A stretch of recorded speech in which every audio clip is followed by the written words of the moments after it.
Good morning. Have you guys been looking for me? Well, guess what? You found me in the kitchen with Angela. Creole roots, all things New Orleans. Today I have something I'm doing. It's not so New Orleansy, but it is kind of, because we are full-fledged gumbo pot of people, right?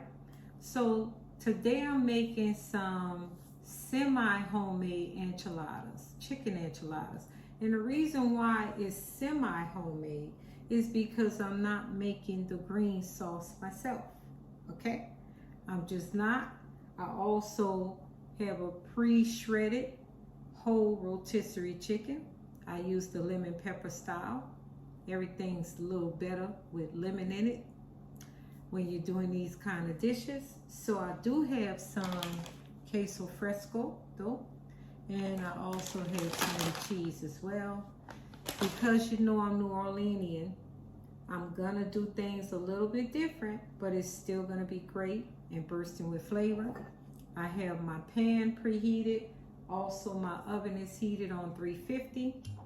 Since most of this is almost cooked already, we're gonna go ahead and get our olive oil in a pan.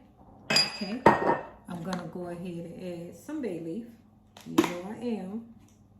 And you know, if you know about my kitchen, we gotta have that Holy Trinity. And y'all know that. So I'm gonna just use 2 pieces of, well, 3, because they breaking off.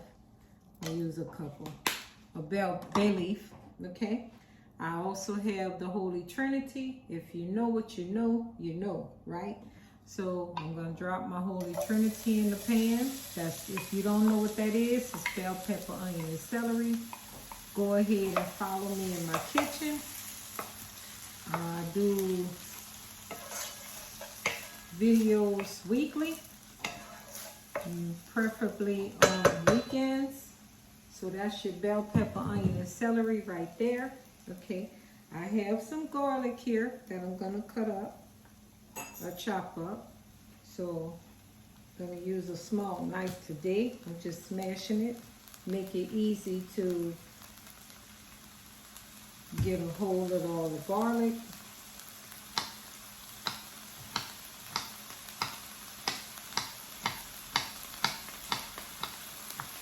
You hear that pan sizzling? That's my bell pepper, onion, and celery. For you guys who don't know, we call it the Holy Trinity because it's a good marriage. It's three parts, like the Father, the Son, and the Holy Ghost. So we got that going. We got our onions, bell pepper, and celery going. I don't like to add my garlic too fast to any dish because it can burn it. You have to watch your garlic. You don't want it to become so bitter because you burnt the garlic, right? So we want to make sure, this is not going to be a very long video.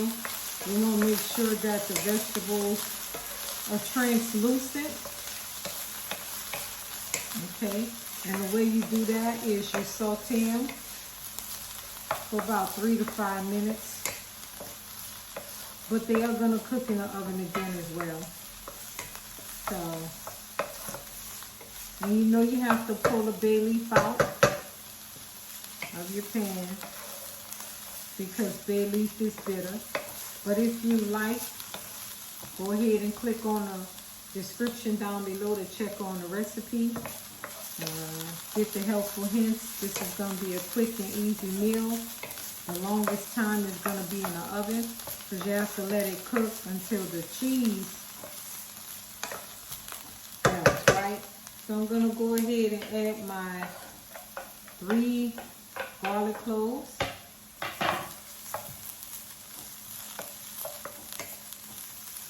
And it's smelling good already, you guys. Get some of that down. I'm going to go ahead and add my shredded chicken.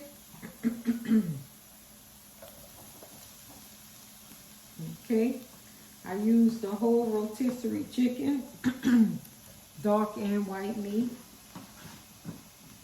This is for you people who don't want to take a long time in the kitchen, or you're just not kitchen savvy enough to be in the kitchen that long, you know.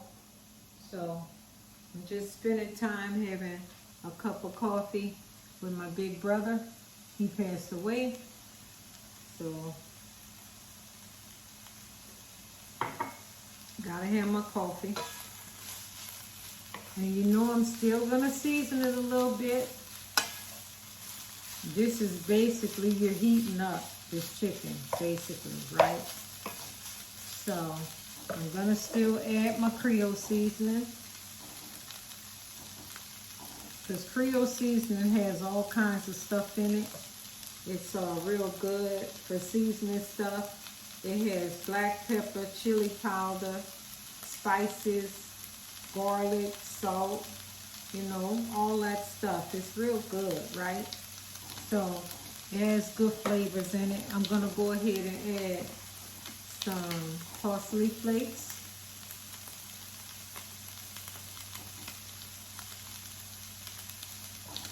Okay, I know this is not the traditional way, but remember, this is my kitchen. This is how I want to do it. It's still going to come out good. Whatever you do in your kitchen, let it do what it do, right?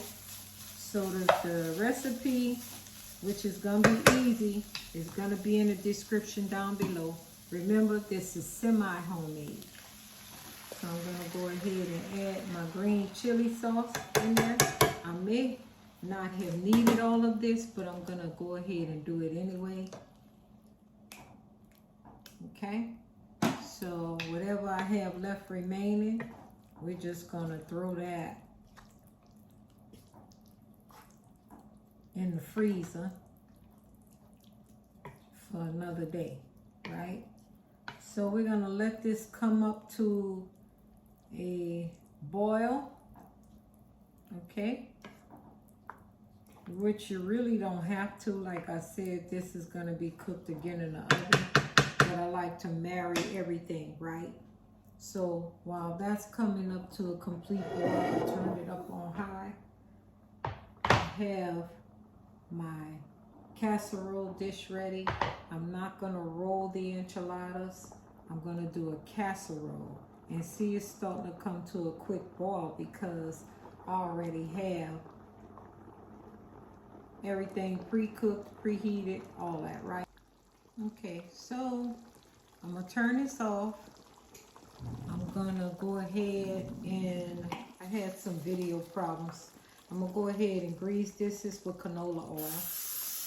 You don't want the bottom to stick. Okay. So then I have the corn tortillas. I don't like flour tortillas. I like the corn. I know this is a high carb diet, but I don't have to eat it all. So I have, yeah, this is good right here. So what I'm going to do is I'm going to make sure that I go ahead and put some of this down. Drizzle it down all over. Because we're doing a casserole, you guys, today. So it's going to be good and tasty.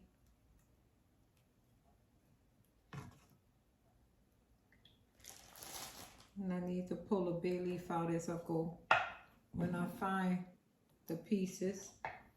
So we're getting a good amount.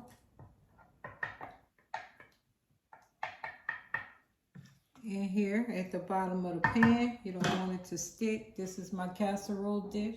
So what I'm going to do is I'm going to go ahead and add the corn tortillas to the bottom.